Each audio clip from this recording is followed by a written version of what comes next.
Praise the lord. ದೇವರ ನಾಮಕ್ಕೆ ಸ್ತೋತ್ರ. ಪ್ರಿಯ ದೇವಜನರೇ, ಕ್ರಿಸ್ತೇಸುವಿನ ಸುಮಧುರವಾದ ನಾಮದಲ್ಲಿ ಈ ಸಜೀವ ವಾಕ್ಯ ವರ್ಡ್ ಆಫ್ ಲೈಫ್ ಎಂಬ ಈ ಕಾರ್ಯಕ್ರಮಕ್ಕೆ ನಿಮ್ಮೆಲ್ಲರನ್ನು ಹೃದಯಪೂರ್ವಕವಾಗಿ ಸ್ವಾಗತಿಸುತ್ತೇನೆ. ದೇವರು ಒಳ್ಳೆಯವನು, ಯಾವಾಗಲೂ ಒಳ್ಳೆಯದನ್ನೇ ಮಾಡುವಾತನು. ಆತನ ಕೃಪೆಯು ಶಾಶ್ವತವಾದದ್ದು. ಈ ದಿನ ದೇವರ ವಾಕ್ಯವನ್ನು ಕೇಳುವುದಕ್ಕಿಂತ ಮುಂಚೆ ಸ್ವಲ್ಪ ಹೊತ್ತು ಒಂದು ಸಂಗೀತದೊಡನೆ ಆತನನ್ನು ಆರಾಧಿಸಿ ಸ್ತುತಿಸಿ ನಾವು ಮುಂದೆ ದೇವರ ವಾಕ್ಯಕ್ಕೆ ಹೋಗುವ. ದೇವರು ಅತೀ ಒಳ್ಳೆಯವನಾಗಿದ್ದಾನೆ. ಈ ಸಂಗೀತ ಹೀಗೆ ಹೇಳ್ತದೆ, ಭಯವಿಲ್ಲ ಭಯವಿಲ್ಲ, ಜಯ ನಮಗೆ ಜಯ ಜಯ ತಾನೆ ಎಂಬುದಾಗಿ. ಇದನ್ನು ಹಾಡುತ್ತಾ ನಮ್ಮ ಕರ್ತನಾದ ಯೇಸುವಿನ ನಾಮವನ್ನು ಮಹಿಮೆ ಪಡಿಸೋಣ ಪ್ರಿಯರೇ. Come on, let us worship him. Thank you lord. ಅಬ್ರಹಾಮ ದೇವರು ನನ್ನೊಂದಿಗೆ ಇರುವ,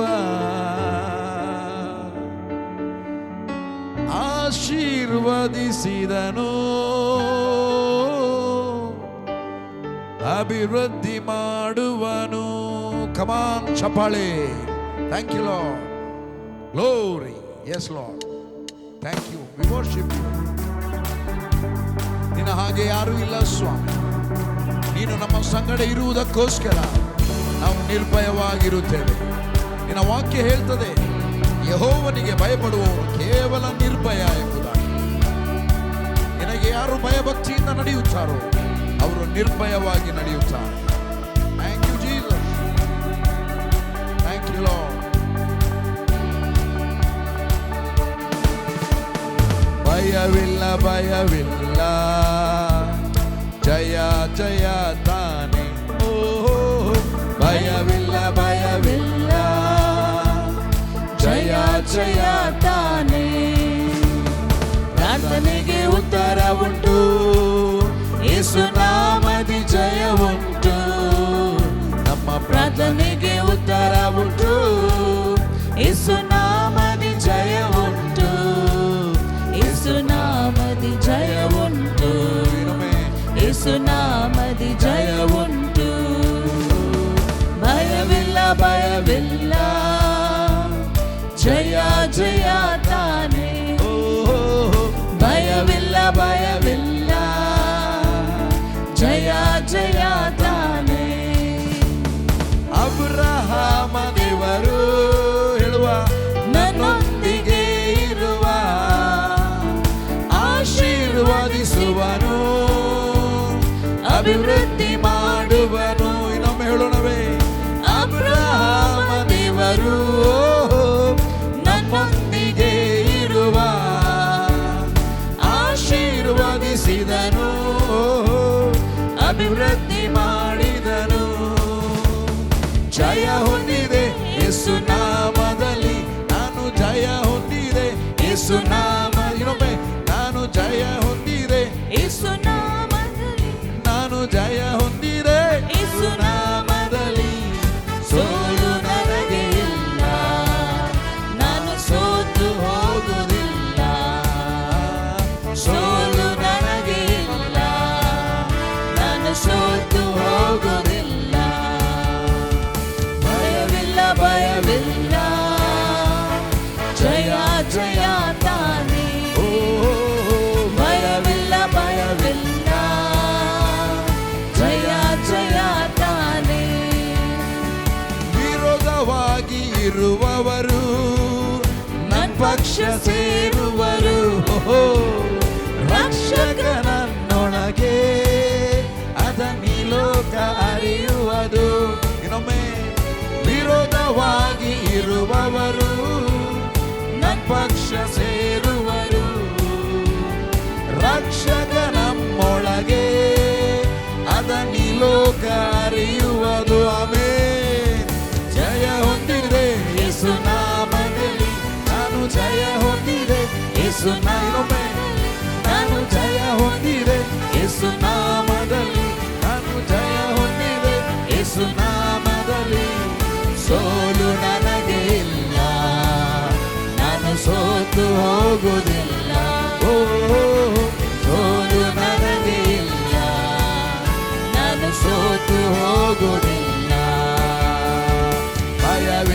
ಭಯವಿಲ್ಲ.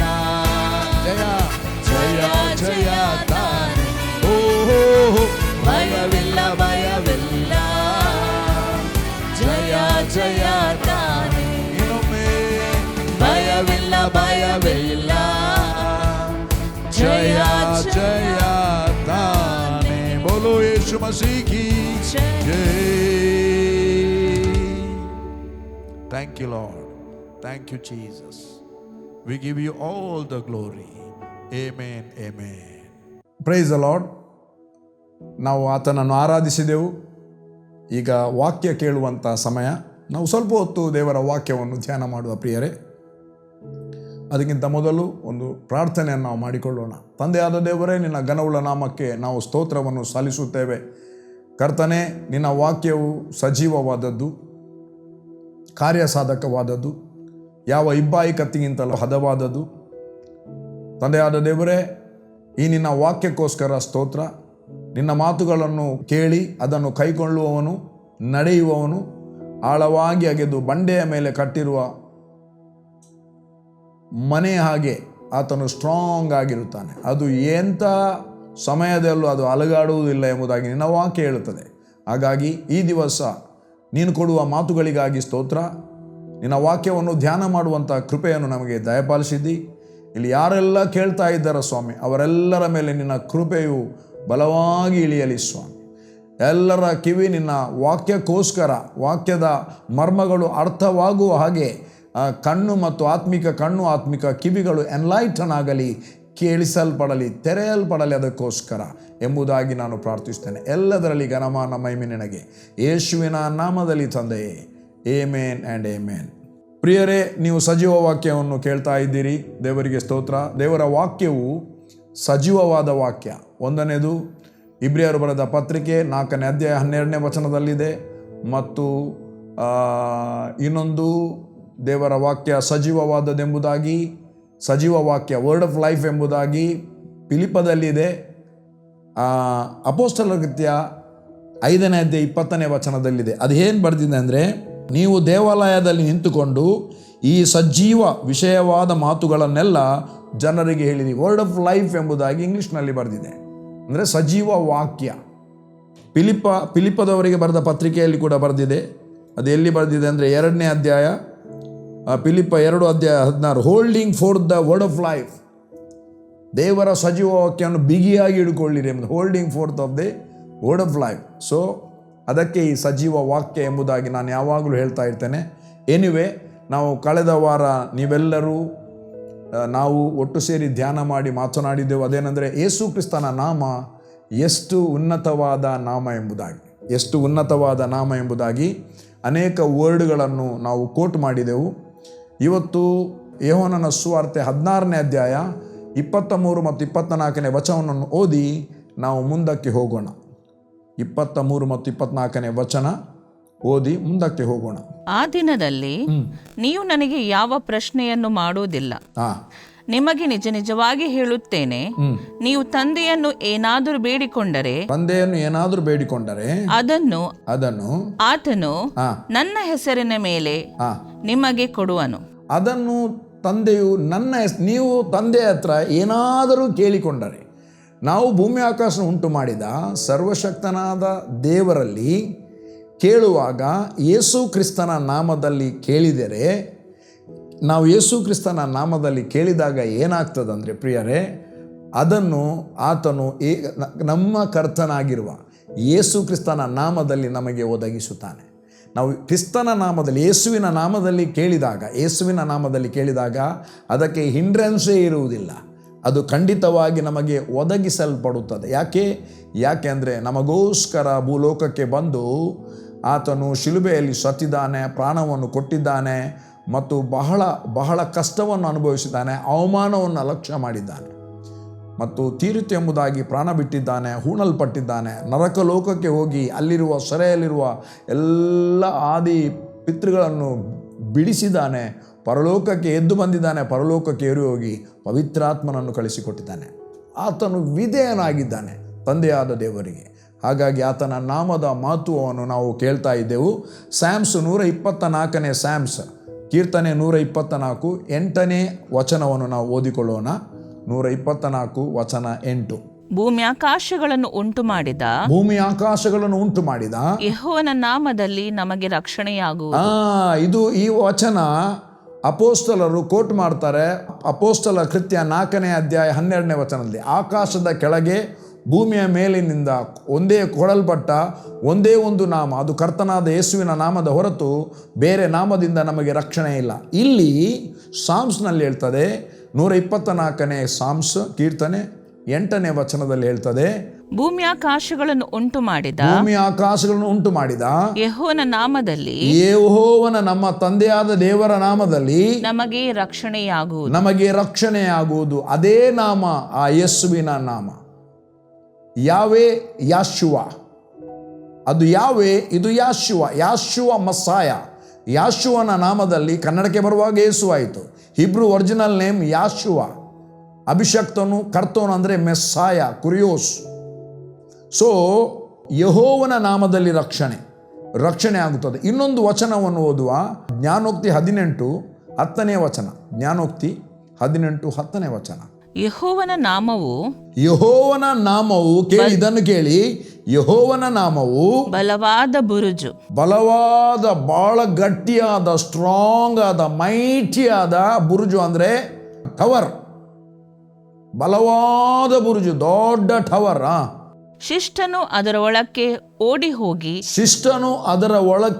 ಹೋಗಿ ಭದ್ರವಾಗಿರುವನು. ಆತನ ಶಿಷ್ಯನು ಅಥವಾ ಶಿಷ್ಟನು, ನೀತಿವಂತನು ಜಸ್ಟ್ ಅದರ ಒಳಗೆ ಓಡಿ ಹೋಗಿ ಭದ್ರವಾಗಿರುವನು. ಅಂದರೆ ನಮಗೆ ಇವತ್ತು ಭದ್ರವಾದ ಬುರುಜು ಯಾವುದಂದರೆ, ಹೊಸ ಒಡಂಬಡಿಕೆಯ ನಂತರ ನಮಗೆ ಭದ್ರವಾದ ಬುರುಜು ಅಥವಾ ದ ಸ್ಟ್ರಾಂಗೆಸ್ಟ್ ಟವರ್ ಯಾವುದಂದರೆ, ಎಂಥ ಕಾಲದಲ್ಲಿ ಅನ್ಶೇಕೇಬಲ್, ನಮಗೆ ಯಾವ ಹಾರ್ಮ್ ತರದೆ ನಾವು ಪ್ರೊಟೆಕ್ಟ್ ಆಗುವಂಥ ಟವರ್ ಯಾವುದಂದರೆ ಅದು ಬೇರೆ ಯಾವುದಲ್ಲ, ಒಂದೇ ಒಂದು ನಾಮ, ಅದು ನಮ್ಮ ಕರ್ತನಾದ ಯೇಸುವಿನ ನಾಮ.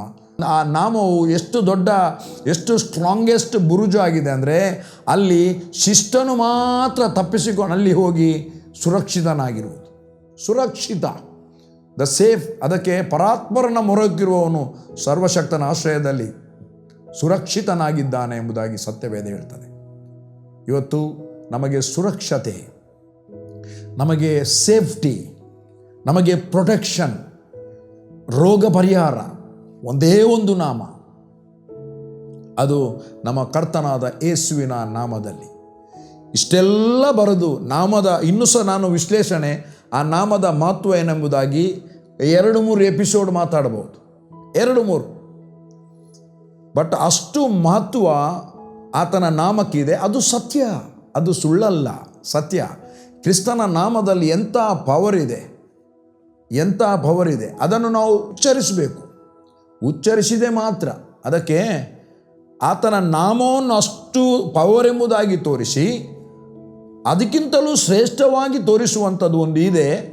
ಅದು ಯಾವುದಂದರೆ, ಕರ್ತನಾದ ಯೇಸುವಿನ ಬಾಯಿಂದ, ನಮ್ಮ ತಂದೆಯಾದ ದೇವರ ಬಾಯಿಂದ ಹೊರಟಂಥ ಮಾತುಗಳು. ಆ ಮಾತುಗಳ ಬಗ್ಗೆ ದೇವರು ಸಾಮ್ಸ್ನಲ್ಲಿ 138ನೇ ಸಾಮ್ಸ್ ಅಂದರೆ ಕೀರ್ತನೆ 2ನೇ ವಚನ, ಕನ್ನಡದಲ್ಲಿ ಅಷ್ಟು ಅರ್ಥ ಆಗುವುದಿಲ್ಲ. ಅದನ್ನು ಇಂಗ್ಲೀಷ್ನಲ್ಲಿ ಓದುವಾಗ ನಿಮಗೆ ಸ್ಪಷ್ಟವಾಗಿ ಅರ್ಥ ಆಗ್ತದೆ. ಮೊದಲು ಇಂಗ್ಲೀಷ್ನಲ್ಲಿ ಓದುವ, ಆಮೇಲೆ ಕನ್ನಡದಲ್ಲಿ ಓದುವ, ಎಷ್ಟು ದೊಡ್ಡದಾದದು ಎಂಬುದಾಗಿ.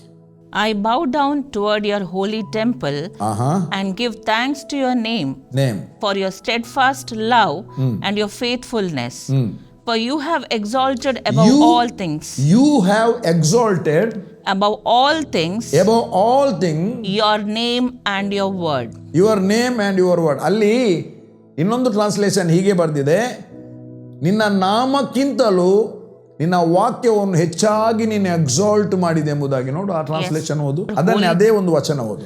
For you have exalted your word above all your name. You have exalted your word above all your name.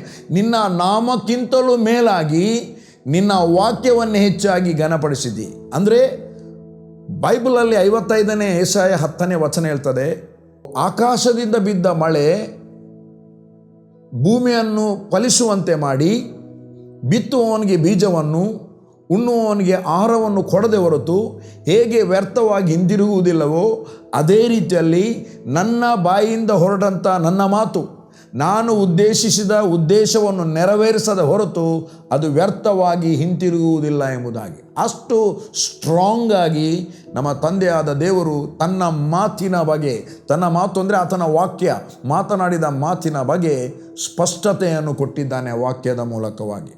ಅದಕ್ಕೆ ಪ್ರಿಯರೇ, ದೇವರ ವಾಕ್ಯ ಎಷ್ಟು ಪ್ರಭಾವವುಳ್ಳದು ಎಂಬುದಾಗಿ ನಾವು ಸತ್ಯವೇದವನ್ನು ಓದುವಾಗ ನಮಗೆ ಗೊತ್ತಾಗ್ತದೆ. ಸಿಂಪಲ್ ಆಗಿ ನಾನು ನಿಮಗೆ ಹೇಳ್ತೇನೆ. ಒಬ್ಬ ಪಾಪಿಯಾದ ವ್ಯಕ್ತಿ, ಒಂದು ವಚನ ಇದೆ, 1 ಕೊರಿಂಥ 15ನೇ ಅಧ್ಯಾಯ 49ನೇ ವಚನ ಓದಬಹುದಾ? ನಾವು ಮಣ್ಣಿನಿಂದ ನಾವು ಮಣ್ಣಿನಿಂದ ಹುಟ್ಟಿದವನ ಸಾರೂಪ್ಯವನ್ನು ಧರಿಸಿಕೊಂಡಿರುವ ಪ್ರಕಾರವೇ ಪರಲೋಕದಿಂದ ಬಂದಾತನ ಸಾರೂಪ್ಯವನ್ನು ಧರಿಸಿಕೊಳ್ಳಬೇಕು. ಇದು ಕಡಾಕಡಿಯಾಗಿ ದೇವರು ಪೌಲನ ಮೂಲಕ ನಮಗೆ ಮಾತನಾಡಿದ್ದಾನೆ. 1 ಕೊರಿಂಥ 15ನೇ ಅಧ್ಯಾಯ 49ನೇ ವಚನದಲ್ಲಿ. ಆಗಿರುವಾಗ ಆ ಮಣ್ಣಿನಿಂದ ಹುಟ್ಟಿದವನು ಯಾರಂದರೆ ಆದಾಮನ ಸಾರೂಪ್ಯ, ನಮ್ಮ ತಂದೆಯಿಂದ ಬಂದಂಥ ಈ ಸ್ವರೂಪ. ಈಗ ಮೇಲಿನಿಂದ ಬಂದವನು ಅಂದರೆ ಕರ್ತನಾದ ಯೇಸುವಿನ ಸ್ವರೂಪವನ್ನು ನಾವು ಧರಿಸಿಕೊಳ್ಬೇಕು. ಈ ಸ್ವರೂಪವನ್ನು ಯಾವಾಗ ನಾವು ಧರಿಸಿಕೊಳ್ತೇವೆ? ತಾಯಿಯ ಗರ್ಭದಿಂದ ಬಂದಾಗ ಧರಿಸಿಕೊಳ್ತೇವೆಯಾ? ಅಥವಾ ಅದಕ್ಕೆ ಯೇಸು ಸ್ಪಷ್ಟವಾಗಿ ನಿಕೋದಮನ ಹತ್ರ ಹೇಳ್ತಾನೆ, ಒಬ್ಬನು ಹೊಸದಾಗಿ ಹುಟ್ಟದಿದ್ದರೆ ದೇವರ ರಾಜ್ಯವನ್ನು ಕಾಣುವುದಿಲ್ಲ.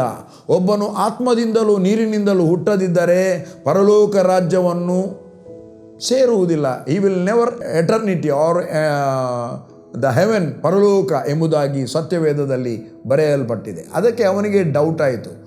ನಾನು ಮುದುಕನಾಗಿದ್ದೇನೆ, ಇನ್ನು ತಾಯಿಯ ಗರ್ಭದೊಳಗೆ ಹೋಗಲಿಕ್ಕೆ ಬರಲಿಕ್ಕೆ ಆಗ್ತದೆ, ಹೇಗೆ ಇದು ಅಂತ.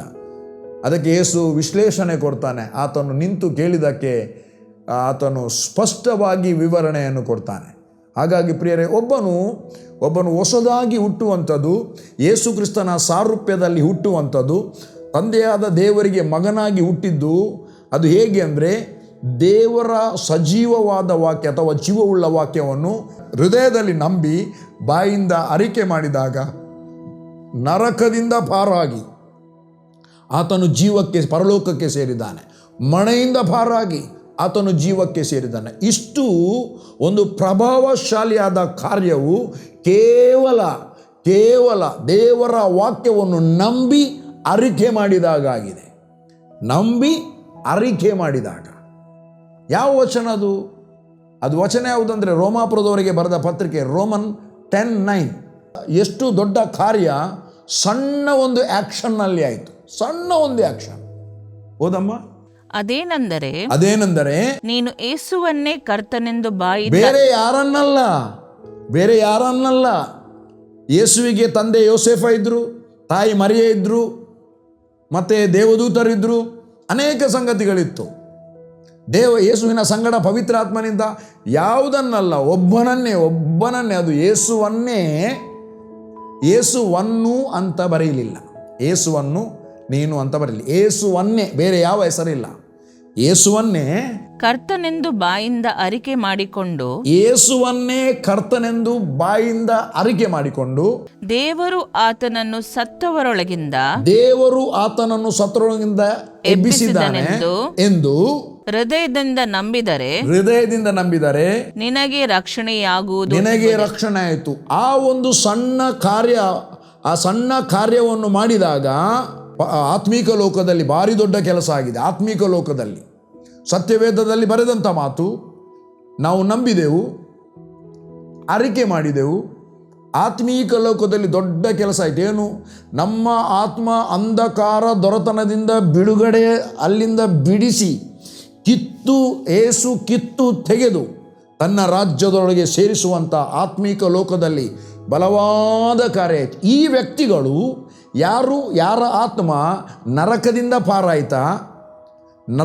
ಪಾರಾಯಿತಾ ಮತ್ತು ಕ್ರಿಸ್ತನ ರಾಜ್ಯದೊಳಗೆ ಸೇರಿತಾ, ಇಂಥ ವ್ಯಕ್ತಿಗಳು ನೀರಿನಿಂದ ಮುಳುಗಿ ದೀಕ್ಷಾಸ್ಥಾನ ತೆಗೆದುಕೊಳ್ಬೇಕೆಂಬುದಾಗಿ ಬೈಬಲಲ್ಲಿ ಬರೆಯಲ್ಪಟ್ಟಿದೆ. ನೀರಿನ ದೀಕ್ಷಾಸ್ಥಾನ ಆಯಿತು. ಅವರು ಪವಿತ್ರಾತ್ಮ ದೀಕ್ಷಾಸ್ಥಾನವನ್ನು ಹೊಂದಿದವರು. ಹಾಗಾಗಿ ಪ್ರಿಯರೇ, ವಾಕ್ಯದಲ್ಲಿ ಏನು ಬರೆದಿದೆ ಅದನ್ನು ನಂಬುವಂಥದ್ದು ನಮ್ಮ ಕೆಲಸ. ವಾಕ್ಯದಲ್ಲಿ ಏನು ಬರೆದಿದೆ ಅದನ್ನು ಅಂಗೀಕರಿಸುವಂಥ ಕೆಲಸ ನಮ್ಮದು. ಅದಕ್ಕೆ 24ನೇ ವಚನವಾದು, ಜಾನ್ 14:23. ಯೇಸು ಅವನಿಗೆ, ಯಾರಾದರೂ ನನ್ನನ್ನು ಪ್ರೀತಿಸುವವನಾದರೆ ನನ್ನ ಮಾತನ್ನು ಕೈಕೊಂಡು ನಡೆಯುವನು. ಪ್ರೀತಿಸುವವನು ಏನು ಮಾಡ್ತಾನೆ ಅಂತ, ಅವನ ಆಕ್ಷನ್ ಏನು ಅಂತ ಯೇಸು ಹೇಳ್ತಾನೆ. ಯೇಸು ಹೇಳ್ತಾ ಇದ್ದಾರೆ, ಒಬ್ಬ ನನ್ನ ನಿಜವಾಗಿ ಪ್ರೀತಿಸುವುದಾದರೆ ಅವನ ನೆಕ್ಸ್ಟ್ ಆಕ್ಷನ್ ಏನಂದರೆ ಯೇಸುವಿನ ಮಾತನ್ನು ಕೈಕೊಂಡು ನಡೆಯುವಂಥದ್ದು. The following the instruction are following the word of God. ದೇವರ ವಾಕ್ಯವನ್ನು ಯೇಸು ಕ್ರಿಸ್ತನು ಕೊಟ್ಟಂಥ, ದೇವರ ವಾಕ್ಯದಲ್ಲಿ ಕೊಟ್ಟಂಥ instruction, that is the instruction. ಅದು ಲೈಫ್ ಗಿವಿಂಗ್ ವರ್ಡ್. ಆತನ ವಾಕ್ಯ ನಮ್ಮ ಸ್ಪಿರಿಟಿಗೆ ಲೈಫ್ ಕೊಡುತ್ತದೆ. ಸ್ಪಿರಿಟಿಗೆ ಲೈಫ್ ಕೊಡುವಾಗ ಬಾಡಿ ತನ್ನಷ್ಟಕ್ಕೆ ನಮ್ಮ ಚೈತನ್ಯವನ್ನು ಹೊಂದಿಕೊಳ್ಳುತ್ತದೆ. ಮೈಂಡ್ ಯಾವಾಗಲೂ ಹ್ಯಾಪಿ ಇರುತ್ತೆ, ಸಂತೋಷದಲ್ಲಿರುತ್ತೆ, ಆನಂದದಲ್ಲಿರುತ್ತದೆ. ಅದಕ್ಕೆ ಹರ್ಷಹೃದಯ ಒಳ್ಳೆಯ ಔಷಧ. What a wonderful God. ಓದಮ್ಮ, ಓದು. ಯಾರಾದ್ರೂ ನನ್ನನ್ನು ಪ್ರೀತಿಸುವನಾದರೆ ನನ್ನ ಮಾತನ್ನು ಕೈಕೊಂಡು ನಡೆಯುತ್ತಾನೆ, ಅವನನ್ನು ನನ್ನ ತಂದೆಯು ಪ್ರೀತಿಸುವನು. ಅದರ ಅರ್ಥ ಏನಂದ್ರೆ, ನಾವು ಆತನ ಮಗನಾಗಿರುವ ಯೇಸುವಿನ ವಾಕ್ಯವನ್ನು ಕೈಕೊಂಡು ನಡೆಯುತ್ತೇವಿಲ್ಲ ಅಂತ ತಂದೆ ನೋಡ್ತಾ ಇದ್ದಾನೆ. ನೋಡುವಾಗ ನನ್ನ ಮಗನಾದ ಯೇಸುವಿನ ವಾಕ್ಯವನ್ನು ಇವನು ಅಂಗೀಕರಿಸ್ತಾ ಇದ್ದಾನೆ, ಕೈಕೊಂಡು ನಡೀತಾ ಇದ್ದಾನೆ. ಇವನು ಕೇವಲ ಕೇಳುವುದು ಮಾತ್ರ ಅಲ್ಲ, ನಮ್ಮನ್ನು ಪ್ರೀತಿಸ್ತಾನೆ ಅಂತ ಬೋಲ್ಬಚ್ಚನ್ ಮಾತಲ್ಲ, ಈತನು ನಮ್ಮನ್ನು ಪ್ರೀತಿಸುವಂಥದ್ದು ಆ್ಯಕ್ಷನ್ನಲ್ಲಿ ಇದೆ ಎಂಬುದಾಗಿ ತಂದೆಗೆ ಗೊತ್ತಾಗ್ತದೆ. ಬೈಬಲ್ ಹೇಳ್ತದೆ, ತಂದೆಯೂ ಅವನನ್ನು ಪ್ರೀತಿಸ್ತಾನೆ. What a wonderful. ತಂದೆ ಆತನನ್ನು ಪ್ರೀತಿಸ್ತಾನೆ, ಮತ್ತು ಆಮೇಲೆ ಒಂದು ಆ್ಯಕ್ಷನ್ ಆಗ್ತದೆ, ತಂದೆ ಮತ್ತು ಮಗನ ಆ್ಯಕ್ಷನ್. ಯೇಸುವಿದು ಮತ್ತು ನಮ್ಮ ಯೆಹೋವ ದೇವರು, ನಮ್ಮ ತಂದೆಯಾಗಿರುವ ಆತರು, ಅವರದೊಂದು ಆ್ಯಕ್ಷನ್ ಆಗುತ್ತೆ. ಯಾವ ಆ್ಯಕ್ಷನ್ ಅದು?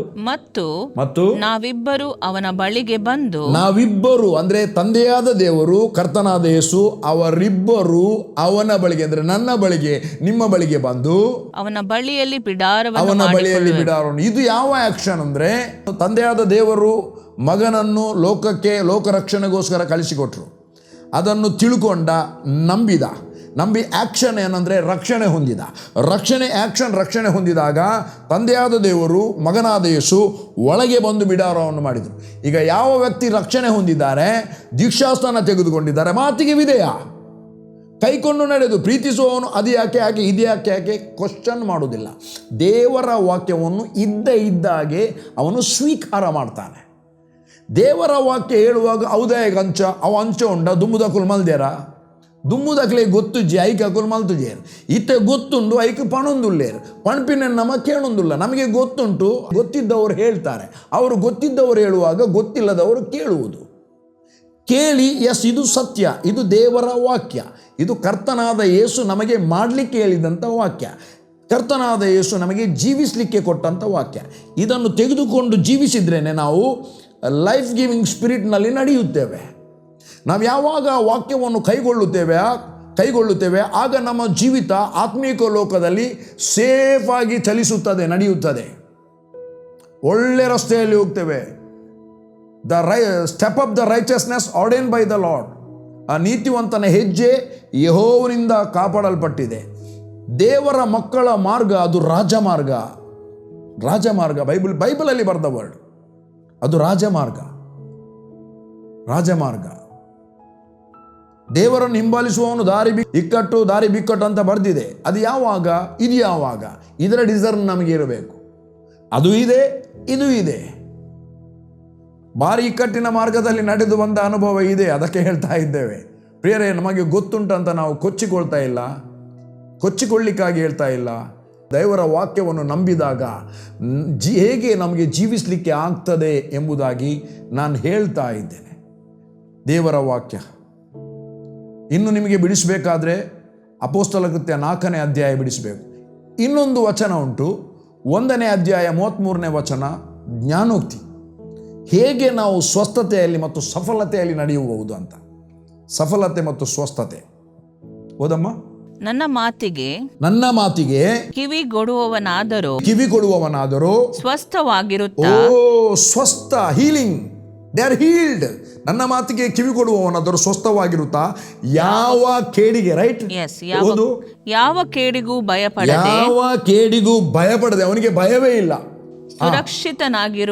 ಸುರಕ್ಷಿತನಾಗಿರುವನು. ಅಲ್ಲಿ ಬಾಂಬ್ ಬಿತ್ತು, ಅಲ್ಲಿ ಭೂಕಂಪವಾಯಿತು, ಇಲ್ಲಿ ಅಗ್ನಿ, ಕಾಡಿನಲ್ಲಿ ಬೆಂಕಿ ಬಂತು, ಯಾವ ಬ್ಯಾಡ್ ನ್ಯೂಸ್ ಕೇಳಿದರೂ ಅವನು ಭಯಪಡುವುದಿಲ್ಲ. ಯಾಕೆ?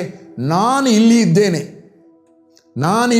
ನಾನು ಇರುವ ಊರಿನಲ್ಲಿ ದೇವರ ಈ ವಾಕ್ಯ ಅನುಸಾರವಾಗಿ ನಾನು ಯಾವುದಕ್ಕೂ ಭಯಪಡದೆ ಸುರಕ್ಷಿತವಾಗಿ ನನ್ನನ್ನು ಕಾಪಾಡುತ್ತಾನೆ. ಆ ಟೈಮಲ್ಲಿ ಪ್ರಾಬ್ಲಮ್ ಆಗುವ ಊರಿನಲ್ಲಿ ನಮ್ಮನ್ನು ದೇವರು ಇಡುವುದಿಲ್ಲ. ಅದಕ್ಕೆ ಆಧಾರ ಅಬ್ರಾಮ ಮತ್ತು ಲೋಟನನ್ನು ಕರೆದರು ಹೊರಗೆ ಸೊದೋಮ್ ಗೊಮೋರ ನಾಶ ಮಾಡುವಾಗ. ಇವತ್ತು ಅಂಥ ನಾಶನ ದೇವರು ತರುವುದಿಲ್ಲ. ನನ್ನ ಪ್ರಿಯ ದೇವ ಜನರೇ, ಕರ್ತನಾದ ಯೇಸುವಿನ ಮಾತನ್ನು ಕೇಳಿ ಅದನ್ನು ಅಂಗೀಕರಿಸುವಾಗ ಆತನು ಸ್ವಸ್ಥವಾಗಿರ್ತಾನೆ, ಯಾವಾಗಲೂ ಸ್ವಸ್ಥತೆಯಲ್ಲಿರ್ತಾನೆ ಮತ್ತು ಯಾವ ಕೇಡಿಗೂ ಭಯಪಡದೆ ಸುರಕ್ಷಿತನಾಗಿರುತ್ತಾನೆ. ಅದಕ್ಕೆ ವಾಕ್ಯದ ಮಹತ್ವ ಏನೆಂಬುದಾಗಿ ನೆಕ್ಸ್ಟ್ ನಾನು ಅನೇಕ ವಚನ ಇದೆ, ಅದನ್ನು ತಿಳ್ಕೊಂಡಾಗ ನಿಮ್ಮ ಜೀವಿತಕ್ಕೆ ತುಂಬ ಬೆನಿಫಿಟ್ ಆಗುತ್ತೆ ಪ್ರಿಯರೇ. ಅದಕ್ಕಾಗಿ ದೇವರ ವಾಕ್ಯಕ್ಕೆ ಪ್ರಥಮ ಸ್ಥಾನ ಕೊಡಿರಿ. ನಮ್ಮ ಕರ್ತನಾದ ಯೇಸುವೇ ವಾಕ್ಯವಾಗಿದ್ದಾನೆ, ವಾಕ್ಯವೇ ಯೇಸು ಆಗಿದ್ದಾನೆ. ನೆಕ್ಸ್ಟ್ ನಾನು ಅದನ್ನು ಮಾತಾಡ್ತೇನೆ. ಹಾಗಾಗಿ ಇವತ್ತಿಗೆ ಟೈಮ್ ಆಯಿತು, ನಾವು ದೇವರಿಗೆ ಸ್ತೋತ್ರ ಮಾಡುವ. Thank you lord. ತಂದೆಯಾದ ದೇವರೇ, ನಿನ್ನ ವಾಕ್ಯದ ಪ್ರಾಧಾನ್ಯತೆ, ನಿನ್ನ ವಾಕ್ಯದ ಮಹಿಮೆ, ವಾಕ್ಯದ ಮಹತ್ವ ಏನೆಂಬುದಾಗಿ ನಾವು ಧ್ಯಾನ ಮಾಡಿದೆವು ಸ್ವಾಮಿ. ಕರ್ತನೆ, ಇನ್ನೂ ಕೂಡ ಆಳವಾಗಿ ನಮ್ಮನ್ನು ನೀನು ನಡೆಸುವ ದೇವರು, ಅದಕ್ಕಾಗಿ ಸ್ತೋತ್ರ. ಕೇಳಿದಂಥ ಜನರು ನಿನ್ನ ವಾಕ್ಯಕ್ಕೆ ಪ್ರಥಮ ಸ್ಥಾನ ಕೊಟ್ಟು, ಓ ಕರ್ತನೆ, ಜಯದಲ್ಲಿ ನಡೆಸಲ್ಪಡಲಿ ಎಂಬುದಾಗಿ ಪ್ರಾರ್ಥಿಸ್ತೇನೆ. ಎಲ್ಲದರಲ್ಲಿ ಘನಮಾನ ಮಹಿಮೆ ನಿನಗೆ, ಯೇಸುವಿನ ನಾಮದಲ್ಲಿ ತಂದೆ. Amen, amen, amen.